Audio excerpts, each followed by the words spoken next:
Hello students, myself Ritika and I welcome to you on E-Academy Education app. Today I will discuss about the pending part of light reflection and refraction का जो आगे का part है उसको हम discuss करेंगे.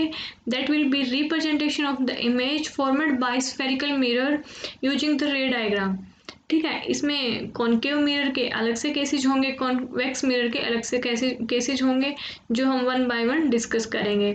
So here मैं discuss करने से पहले आप लोगों को बता देती हूँ, you can join our paid batch also for the any national and the international exams like NTSC, UPSC, olympiads, SSC, banking, कोई भी अगर कॉम्पिटिटिव एग्जाम्स की आप लोग तैयारी कर रहे हो सो आप लोग प्ले स्टोर पे जा करके E-Academy एजुकेशन ऐप को डाउनलोड कर लीजिए और हमारे चैनल को सब्सक्राइब कर दीजिए. So now I will discuss about the image formation by the spherical mirror. अब देखो बच्चा, स्फेरिकल मिरर को डिस्कस करने से पहले हमने किसके बारे में डिस्कस किया था? प्लेन मिरर के बारे में, कि प्लेन मिरर में कैसे इमेज परफॉर्म होती है. ये हम पहले पढ़ चुके हैं कि प्लेन मिरर का जब हमने बात की थी तो हमने क्या देखा था कि कोई भी अगर प्लेन मिरर है और उसके सामने अगर ऑब्जेक्ट रखा है तो उसकी इमेज कहाँ पे बन रही थी?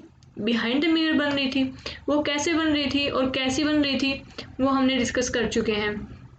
उसमें हमने क्या देखा था बच्चे कि दो कंडीशन थी. The first one is the कि जो इमेज का जितनी हाइट ऑब्जेक्ट की जितनी हाइट होगी इमेज भी उतनी हाइट की होगी. ठीक है, बिहाइंड द मिरर. और सेकंड वन क्या थी कि अगर ऑब्जेक्ट का और जो मिरर का जो डिस्टेंस होगा वो ही हमारा मिरर का और इमेज का डिस्टेंस होगा, दोनों का बराबर होगा. ठीक है, अब हमने क्या देखा था कि हमने कोई भी ऑब्जेक्ट लिया था और उसके टॉप पॉइंट से क्या निकाल रहे थे? हम इंसिडेंट रेज निकाल रहे थे. ठीक है, इंसिडेंट रेज निकाली हमने, मिरर से टकराई और बाद में क्या हो गई थी? वो रिफ्लेक्ट हो गई, लेकिन हमें कहीं मिलती हुई दिखाई नहीं दी थी. ठीक है, अगर कहीं मिलती हुई दिखाई नहीं दी थी तो इट मीन्स वहाँ पे इमेज परफॉर्म नहीं हो रही थी. लेकिन उसके बाद हमने क्या देखा कि बिहाइंड द मिरर जो भी रिफ्लेक्टेड रेज थी, दोनों हमारी जो रिफ्लेक्ट हुई थी वो हमने किसी एक पॉइंट पे जा करके मिला दी थी.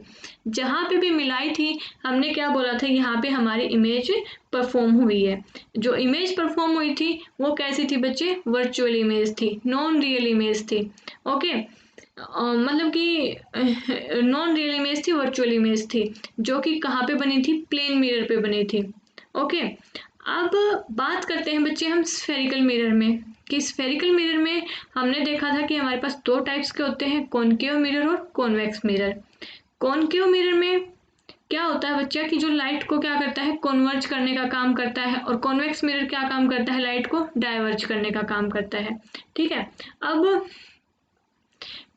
हम यहाँ पे पहले जो डिस्कस करेंगे बच्चे वो सिर्फ डिस्कस करेंगे हम कॉनकेव मिरर के बारे में, कि कॉनकेव मिरर में कैसे इमेज फॉर्मेशन होगी, कौन कौन से केसेस होंगे. तो पहले जो मैं केसेस ले रही हूँ बच्चे वो सिर्फ ले रही हूँ कॉनकेव मिरर के. ठीक है, देखो हमने यहाँ पे ले रखा है बच्चे, फर्स्ट केस में क्या शो हो रहा है कि हमने कोई भी एक कॉनकेव मिरर ले लिया. ठीक है, यहाँ पे जो ये वाला जो एरिया है इसका वो क्या है? पॉलिश्ड एरिया है. इट मीन्स यहाँ से रिफ्लेक्टेड रेज नहीं होंगी यहाँ पे. जो इसका सामने वाला जो एरिया है ये कैसा एरिया है? इसका रिफ्लेक्टेड एरिया है, जहाँ से रेज हमारी क्या होंगी? रिफ्लेक्ट होंगी. ठीक है बच्चे, अब जितने भी हमने जब भी हम बच्चे इमेज फॉर्मेशन करते हैं तो जितने भी पैरामीटर हम लेते हैं वो क्या होते हैं? हमारे फिक्स होते हैं, मतलब कि बिल्कुल एक्यूरेट हमें लेने हैं, अदरवाइज हमारी इमेज अच्छे से नहीं बनेगी, मतलब कि ठीक ही नहीं बनेगी अगर हमारे पैरामीटर ठीक नहीं होंगे तो हमने यहाँ पे ये जो अब मैं केस डिस्कस करूँगी वहाँ पे हमने 3 पैरामीटर लिए हैं.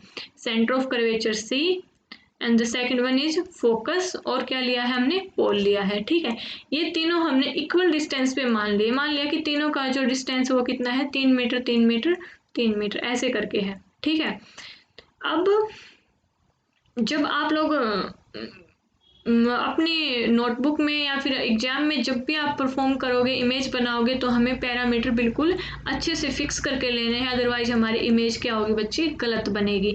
ठीक है, इस बात का आप लोगों को ध्यान रखना है. So the first one case में हमें क्या दिखाई दे रहा है बच्चे कि देखो यहाँ से कोई भी एक पर्टिकुलर सोर्स लिया हमने जो कि क्या कर रहा है? लाइट दे रहा है. तो यहाँ पे जो इंसिडेंट रे ऑफ लाइट है वो क्या है? हमारी पैरेलल है, किसके पैरेलल में है, प्रिंसिपल एक्सिस के पैरेलल में है। सो द फर्स्ट केस हमें क्या शो कर रहा है कि जो रे ऑफ लाइट है बच्चे, जो इंसिडेंट रे ऑफ लाइट है वो पैरेलल है किसके, प्रिंसिपल एक्सिस के, और आफ्टर रिफ्लेक्शन वो कहाँ से पासिस थ्रू हो रही है, फोकस से पास हो रही है। ठीक है, so the first one case हमें क्या डिफाइन करता है, the A ray parallel to the principal axis should pass through the focus after reflection in case of the concave mirror. ठीक है, इसका मतलब क्या हुआ बच्चे कि कोई भी अगर हमारी इंसिडेंट रे हम पैरेलल ले रहे हैं प्रिंसिपल एक्सिस के, तो वहाँ वो कहाँ से पासिस होनी चाहिए, फोकस से पास होनी चाहिए। ठीक है, ये फर्स्ट केस है, इसकी फर्स्ट कंडीशन है। ठीक है, अब हम बात करते हैं सेकंड कंडीशन की। सेकंड केस में क्या गिवन है कि जो इंसिडेंट रे है बच्चे हमारी वो कहाँ से पासिस हो रही है, फोकस से पास हो रही है, लेकिन आफ्टर रिफ्लेक्शन वो कहाँ पे है, प्रिंसिपल एक्सिस के पैरेलल में है। ठीक है, इट मीन्स ये बिल्कुल ऑपोजिट है किसके, केस फर्स्ट के। केस फर्स्ट में हमने क्या लिया था, पैरेलल ली थी क्या, इंसिडेंट रे किसके, प्रिंसिपल एक्सिस के, और आफ्टर रिफ्लेक्शन वो फोकस से पासिस थ्रू हो रही थी। लेकिन यहाँ पे हमने इंसिडेंट रे को ही फोकस से पास करवाया है और उसके बाद रिफ्लेक्शन होने के बाद ये क्या हो गई है, प्रिंसिपल एक्सिस के पैरेलल में आ गई है। ठीक है, that is the case number 2 for the concave mirror. अब हम बात करते हैं बच्चे केस नंबर थर्ड की। केस नंबर थर्ड में क्या गिवन है कि जो इंसिडेंट रे है हमारी, जो ये डायरेक्शन आपको दिखाई दे रही है, इंसिडेंट रे है हमारी, वो पासिस थ्रू हो रही है बच्चे सेंटर ऑफ कर्वेचर से, लेकिन जो रिफ्लेक्टेड रे हो रही है वो भी बिल्कुल इसी पाथ से क्या हो रही है, रिफ्लेक्ट हो रही है। ऐसा हम पहले भी पढ़ चुके हैं। ये हमने कब पढ़ा था, जब हम किसकी बात कर रहे थे, प्लेन मिरर में इमेज की बात कर रहे थे कि जो हमारा ऑब्जेक्ट था वहां से बिल्कुल उसके टॉप पॉइंट से अगर कोई भी इंसिडेंट रे हमारी प्रिंसिपल एक्सिस के पैरेलल में अगर जब निकल रही थी तो वो क्या हो रही थी बच्चे, उसी पॉइंट से वापस से रिफ्लेक्ट हो रही थी। ठीक है, अब सेम इसमें भी आया ये, तो वो ऐसा क्यों होता है, क्योंकि ये क्या है बच्चा, नॉर्मल के परपेंडिकुलर यहाँ पे ड्रॉ हो रहा है, तो इस वजह से जो हमारा इंसिडेंट रे है वो आई सेंटर ऑफ कर्वेचर से, लेकिन जो रिफ्लेक्टेड रे थी वो उसी पाथ में क्या हो गई है, रिफ्लेक्ट हो गई है सेम। ठीक है, ये था हमारा केस नंबर थर्ड। अब आता है बच्चा case number fourth for the concave mirror. ये कब होगा कि अगर हमारे पास कोई भी इंसिडेंट रे है, अगर वो पासिस थ्रू हो रही है पोल से रिफ्लेक्ट होने के बाद। ठीक है, तो यहाँ पे जो एंगल बनेगा हमारा इंसिडेंट एंगल, वो बनेगा नॉर्मल और इंसिडेंट रे के बीच में, और जो रिफ्लेक्टेड एंगल बनेगा वो कहाँ पे बनेगा, नॉर्मल और रिफ्लेक्टेड रे के बीच में। दोनों एंगल क्या होंगे, यहाँ पे बराबर होंगे, इक्वल होंगे। ये ऐसा हम पहले भी पढ़ चुके हैं। ये कहाँ पे पढ़ा था हमने, रिफ्लेक्शन ऑफ लाइट में पढ़ा था, जहाँ पे एंगल ऑफ इंसिडेंस हमारा किसके इक्वल था बच्चे, एंगल ऑफ रिफ्लेक्शन के इक्वल था। ये हम पहले भी पढ़ चुके हैं लॉज ऑफ रिफ्लेक्शन में। ठीक है, जो केस नंबर फोर्थ है वो यही शो कर रहा है, हमारा लॉज ऑफ रिफ्लेक्शन को शो कर रहा है कि कोई भी इंसिडेंट रे ली है हमने, जो कि जहाँ पे तीनों जो है हमारी ये रेज है, इंसिडेंट रे, नॉर्मल और रिफ्लेक्टेड रे, किसी एक पॉइंट पे मीट हो रही हैं, जो कि हमने किसको, उसको क्या बोला था, पॉइंट ऑफ इंसिडेंस बोला था। ठीक है, तो ये सब हम पहले डिस्कस कर चुके हैं। ओके, अब ये चार जो पॉइंट मैंने पढ़े हैं बच्चे, चार केस, ये किसके पढ़े हैं मैंने, कॉनकेव मिरर के। एक बार मैं फिर से रिकैप करवा देती हूँ जल्दी से, फिर हम कॉन्वेक्स मिरर के बारे में पढ़ेंगे। देखो बच्चे, कॉनकेव मिरर में हमने क्या पढ़ा कि चार केस लिए हमने। The first one is the, जो हमारे incident ray, a ray parallel to the principal axis should passes through the focus after the reflection in the case of the concave mirror, कि अगर कोई भी हम इंसिडेंट रे प्रिंसिपल एक्सिस के parallel में ले रहे हैं तो वो आफ्टर रिफ्लेक्शन फोकस से पास होनी चाहिए। ठीक है, ये कंडीशन है हमारी कॉनकेव मिरर में फर्स्ट केस में। और सेकंड केस में इसका बिल्कुल ऑपोजिट हो गया बच्चे, कि हमने जो इंसिडेंट रे थी हमारे, अगर फोकस से हम पास करवाएंगे तो वो कहाँ से रिफ्लेक्ट होगी, प्रिंसिपल एक्सिस के पैरेलल में रिफ्लेक्ट होगी। That is the second case for the concave mirror. और थर्ड केस में हमने क्या देखा था कि इंसिडेंट रे थी हमारी, वो पासिस थ्रू हो रही थी सेंटर ऑफ कर्वेचर से, लेकिन आफ्टर रिफ्लेक्शन वो उसने सेम पाथ ही अपना, सेम पाथ में वो क्या हो गई है, रिफ्लेक्ट हो गई है। ओके, सो ये था हमारा third case for the concave mirror. Fourth case में हमने क्या देखा था कि जो एंगल ऑफ इंसिडेंस था हमारा वो किसके इक्वल है बच्चा, एंगल ऑफ रिफ्रैक्शन के इक्वल है, कि जो इंसिडेंट रे हमारी आ रही थी वो पोल से रिफ्लेक्ट होकर के वापस से उसी एंगल पे, उसी सेम एंगल पे दूसरी डायरेक्शन में क्या हो गई है बच्चे, रिफ्लेक्ट हो गई है। ठीक है, ये था हमारा case number 4 for the concave mirror. I hope कि आपको चारों केस समझ में आ गए होंगे, क्योंकि ये बहुत ज़रूरी है, इन्हीं के बेस पे बच्चे आगे हम इमेज फॉर्मेशन करेंगे कॉनकेव मिरर की, कि कैसी इमेज बन रही है, रियल बन रही है, वर्चुअल बन रही है, या फिर साइज कितना है, ये सब आगे डिस्कस होगा। तो ये बहुत इंपॉर्टेंट है केसेस पहले पता होना। अब हम बात करते हैं कॉन्वेक्स मिरर की। कॉन्वेक्स मिरर में हम क्या देख रहे हैं बच्चे, जो फर्स्ट केस है उसमें क्या गिवन है कि जो जो इंसिडेंट रे है हमारी ये वाली, ये किसके पैरेलल में है, प्रिंसिपल एक्सिस के पैरेलल में है, और मिरर से टकरा के ये क्या हो गई है, रिफ्लेक्ट हो गई है वापस से। लेकिन पास कहाँ से हुई है, क्योंकि बच्चा इसका जो ये वाला एरिया है ना, ये वाला जो एरिया है इसका, ये रिफ्लेक्टेड एरिया है, लेकिन ये वाला जो एरिया है ये कैसा एरिया है, इसका पॉलिशिंग एरिया है। ठीक है, इस साइड रिफ्लेक्शन नहीं हो सकता, तो हम इसी साइड दिखाएंगे ना रिफ्लेक्शन, इसका लाइट का रिफ्लेक्शन। अब पीछे वाला जो रिफ्लेक्शन जहाँ पे इमेज बनेगी हमारी, पीछे जो दिखाएंगे हम, जहाँ से पासिस थ्रू होगी, वो हमने डॉटेड एरिया से दिखा रखी है यहाँ पे। सो जो रिफ्लेक्शन ऑफ लाइट है हमारी, जो इमेज हमारी आफ्टर इंसिडेंस जो रिफ्लेक्ट होगी, वो कहाँ से पास हो रही है, फोकस से पास हो रही है, जो कि हमने कहाँ से दिखाई है, डॉटेड लाइन से दिखाई है। ठीक है, यहाँ पे क्या हो रहा है बच्चे, डाइवर्जन हो रहा है लाइट का। ठीक है ना, ये लाइट को क्या करती है, डाइवर्ज करती है। सो द स्टेटमेंट में क्या गिवन है, फर्स्ट केस और सेकंड केस दोनों को रिलेट कर रखे हैं, कॉनकेव मिरर के लिए भी, कॉन्वेक्स मिरर के लिए भी। तो मैं दोनों के लिए पढ़ रही हूँ। A ray parallel to the principal axis should passes through the focus after the reflection in case of the concave mirror. ये तो आपको अच्छे से समझ में आ गया होगा। उसके बाद, और appear to diverge in case of the convex mirror. ठीक है ना, अब देखो कॉन्वेक्स मिरर के केस में इन्होंने क्या बताया है कि हमें कैसा दिखाई दे रहा है, डाइवर्ज होता हुआ दिखाई दे रहा है। ठीक है ना, कि हमने माना है कि रिफ्लेक्शन कहाँ पे हुआ होगा इसका, क्योंकि इंसिडेंट रे हमने ऐसे डाली और ये इस डायरेक्शन में क्या होगी, रिफ्लेक्ट हो गई। अब इसी पॉइंट को हमने पीछे की साइड मिलाएंगे, तो यहाँ पे क्या बन रहा है बच्चे, फोकस मिल रहा है हमें। तो इट मीन्स ये फोकस से ही क्या हो रही है, पासिस थ्रू हो रही है। ठीक है, फोकस से ही पास हो रही है। ठीक है, ये था हमारा फर्स्ट केस किसका, कॉन्वेक्स मिरर का। अब हम सेकंड केस की बात करते हैं कॉन्वेक्स मिरर में। सेकंड केस में क्या है बच्चे, कि हमने जो इंसिडेंट रे ली है, अब आप देखो यहाँ पे अच्छे से कि इंसिडेंट रे कौन सी है और रिफ्लेक्टेड रे कौन सी है। क्योंकि जब मैंने वो रे आपको बताया था, उस टाइम पे मैंने क्या बताया था कि जब रे करवाया, तब कि रे में क्या होती है बच्चे, किसी भी अगर हम रे को दिखाते हैं तो वहाँ पे हम एरो का साइन उसकी डायरेक्शन को जरूर शो करते हैं।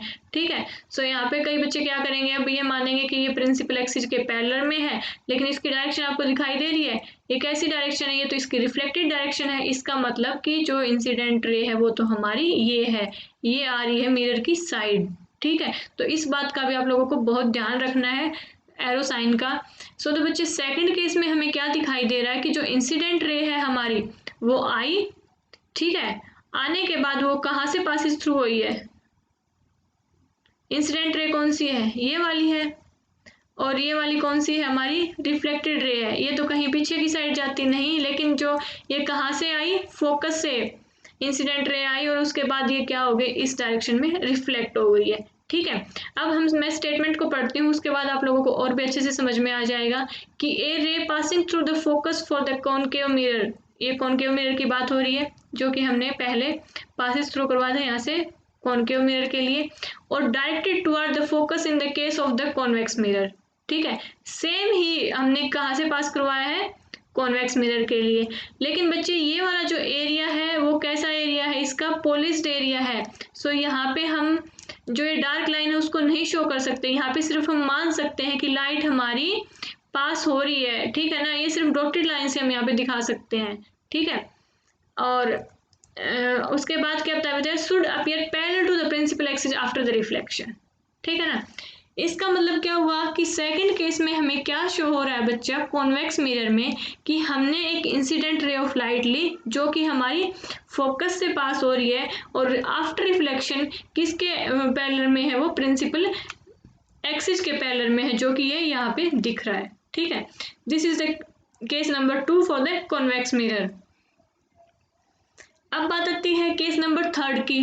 केस नंबर 3 में आप ये देखो कि ये है हमारी इंसिडेंट रे, क्योंकि ये किस साइड जा रही है, मिरर की साइड जा रही है। अब ये सेम मिरर की साइड जा रही है और उसी पाथ से क्या हो रही है, वापस से रिफ्लेक्ट हो रही है उसी सेम पाथ पे। इट मीन्स कि ये जो है हमारी, ये कहाँ से पासिंग थ्रू हो रही है बच्चे, सेंटर ऑफ कर्वेचर से।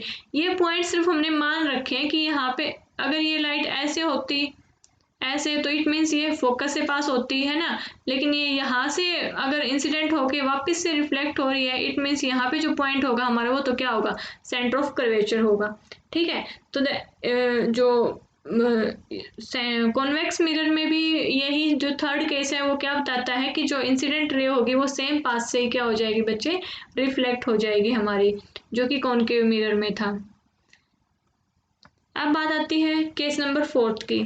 ये भी सेम है बच्चे, इसमें क्या है कि इंसिडेंट रे है हमारी जो कि आ रही है पोल पे, और पोल से टकरा के वापस कहाँ पे रिफ्लेक्ट हो गई है, अनदर एंगल पे, अनदर डायरेक्शन में, और सेम एंगल पे ये रिफ्लेक्टिव एंगल में यहाँ पे बना रही है। ठीक है, ये था हमारा case number 4 for the convex mirror. ठीक है बच्चे, तो कॉन्वेक्स मिरर के हमने 4 केस पढ़े हैं यहाँ पे।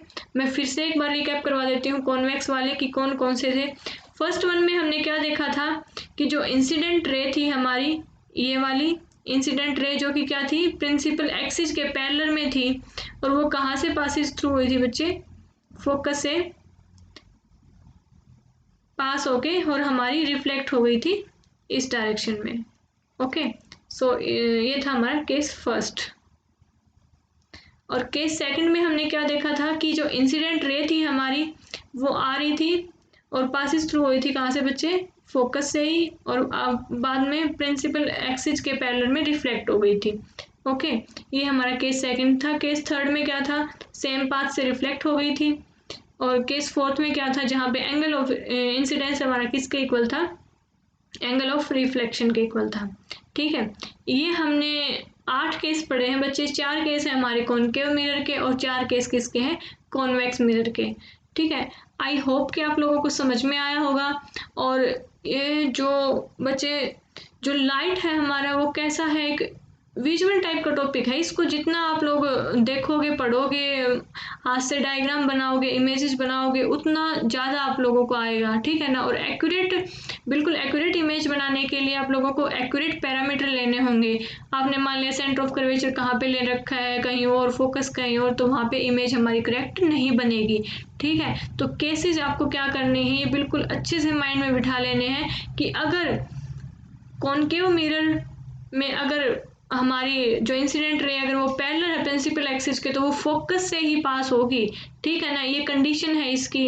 और सेकंड केस में क्या था, अगर फोकस से पास हो रही इंसिडेंट रे तो वो प्रिंसिपल एक्सिस में ही क्या होगी, हमारी रिफ्लेक्ट होगी। थर्ड में सेंटर ऑफ कर्वेचर में जब होगा तो ये तो बिल्कुल सिंपल है कि सेंटर ऑफ कर्वेचर में होगा तो रिफ्लेक्ट भी फिर उसी एंगल में होगी।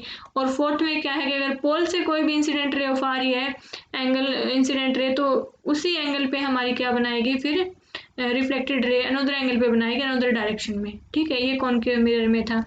सो आई होप कि बच्चों आप लोगों को समझ में आई होगी इमेज फॉर्मेशन की कैसे करनी है हमें, कॉनकेव मिरर में कैसे करनी है, कॉन्वेक्स मिरर में कैसे करनी है। ठीक है, इसके बाद हम आगे जो पढ़ेंगे वो पढ़ेंगे इमेज फॉर्मेशन कॉनकेव मिरर के लिए और कॉन्वेक्स मिरर के लिए, कि कैसे कैसे इमेज कैसी बनेगी, कितनी हाइट पे होगी, कितना साइज होगा, और अगर सेंटर ऑफ कर्वेचर पे कोई है तो वहाँ पे इमेज कैसी बनेगी, फोकस पे है तो इमेज कहाँ पे बनेगी, फोकस और सेंटर ऑफ कर्वेचर के बीच में कोई है तो फिर इमेज कहाँ पे बनेगी। ठीक है, ये हम डिस्कस करेंगे नेक्स्ट लेक्चर में। सो आप वीडियो को लाइक कर दीजिए, चैनल को सब्सक्राइब कर दीजिए, और जितना मैंने करवाया है उसको रिवाइज कर लेना, नोट्स में नोट्स डाउन कर लेना ताकि याद रहे आप लोगों को। Okay, thank you so much.